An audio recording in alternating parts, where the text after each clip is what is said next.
One topic that's not making a lot of headlines these days, but in the next 6 years, it's likely that the Senate will be confirming a nomination for a new Supreme Court justice. As a senator, how would you evaluate potential nominees, and what qualities and concerns would you look for? I would evaluate judicial nominees based on a variety of factors: their track record, obviously as a public servant, and their commitment to justice. Clearly, any opinions that they might have written that touch upon fundamental American freedoms. Of critical importance to me is the Citizens United case, and so I'd want to know whether or not this person was of the belief that corporations are people, and that we have to continue to protect corporations' rights to unlimited spending in elections. That's a concern of mine that's really at the top. So I, on the Judiciary Committee, as a state senator and state representative, presided over the confirmation of judges at the state level, and it's a critical process, and there's a lot of questioning and information that's gathered, but I look forward to appointing justices along the lines of Sonia Sotomayor and Elena Kagan, the two excellent justices that were appointed by President Obama and confirmed by the Senate. I think we need more diversity. We need more women, younger people in the Congress and on the Supreme Court. You're going to be, if you're elected, you're going to be replacing a very highly regarded senator, Senator Snowe, who actually has raised issues about so much partisanship. If you're elected, how would you go across, try to reach across the political lines?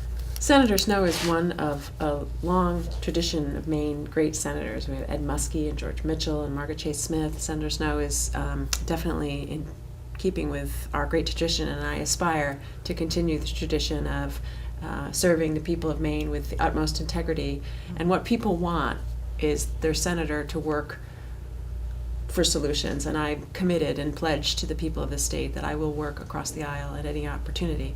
I think, unfortunately, right now, what's holding up the Congress is not so much both parties being equally partisan. I think that there is a faction in the Republican Party that's exceptionally obstructionist, and that, combined with the filibuster rule, has really stymied any progress. So I support repealing the filibuster rule, as well as working collaboratively with anyone who has the interests of the public and wants to work with me. That was actually one of our follow-up questions. The gridlock in the Senate has been attributed to the overuse of the filibuster.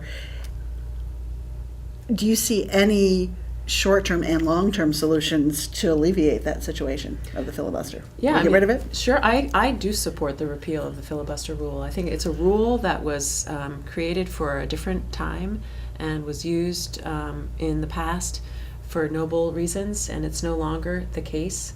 And it's been manipulated and really gives tyranny to a minority, which is bad for democracy and really holding us up. So I think that in a democratic society where a majority rules, that if there's an idea and a majority of lawmakers vote, support it, that it should move forward. That's how it works in the House of Representatives. That's how it works in the state of Maine. That's how it works really anywhere else. There's a democratic process. This filibuster, in my view, is its time is past.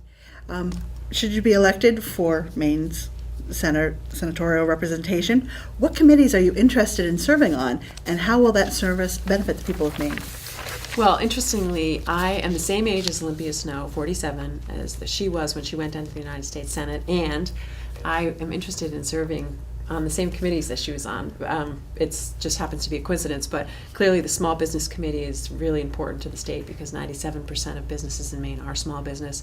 She's on the Finance Committee, which also is extremely important to Maine because it covers things like Social Security, Medicare, health care, and Maine is the oldest state, so it's really important that we have somebody.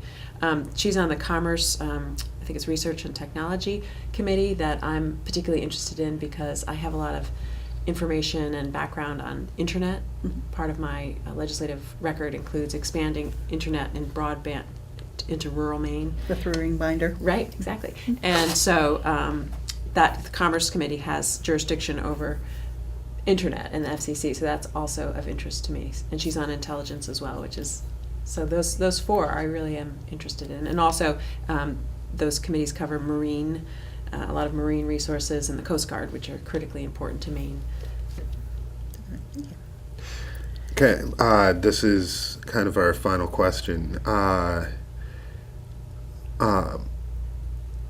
With this race becoming a three-way race with Angus King, you, and Charlie Summers, that it's reminding a lot of everybody of the gubernatorial election a couple years ago.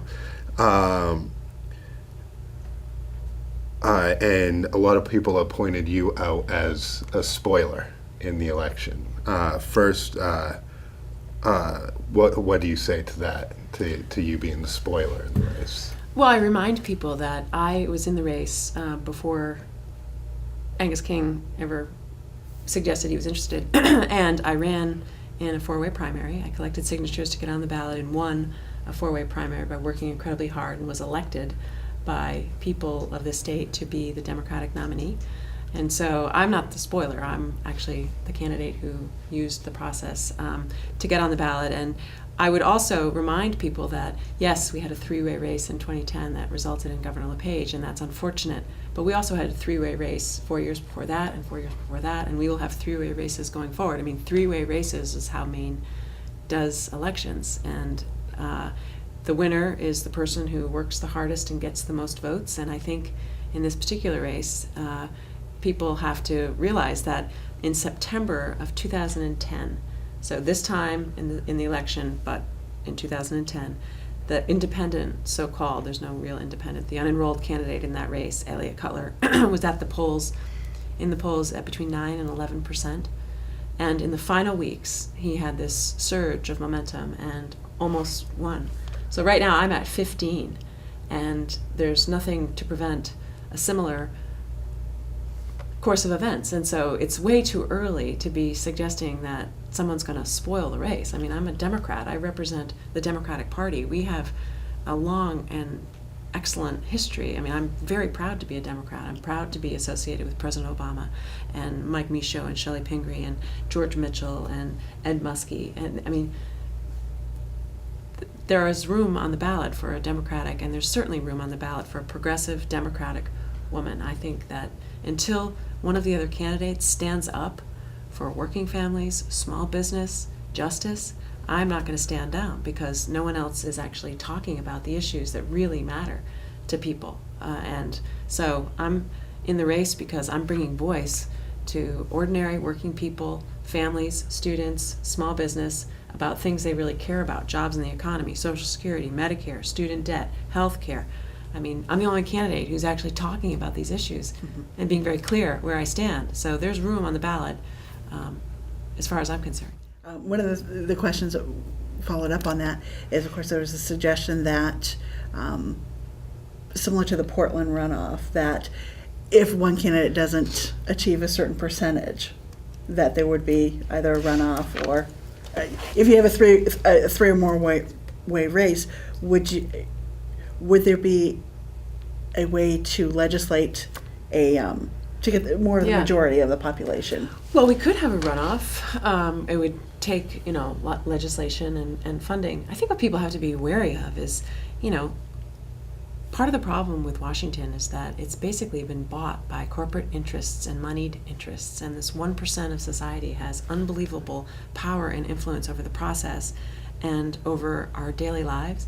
So if we're just going to let somebody waltz into every race who's a so-called independent because they have money and are able to finance getting on the ballot, that's a scary proposition. I mean, we have a two-party system, and if you belong to a party, you have to work to win the primary.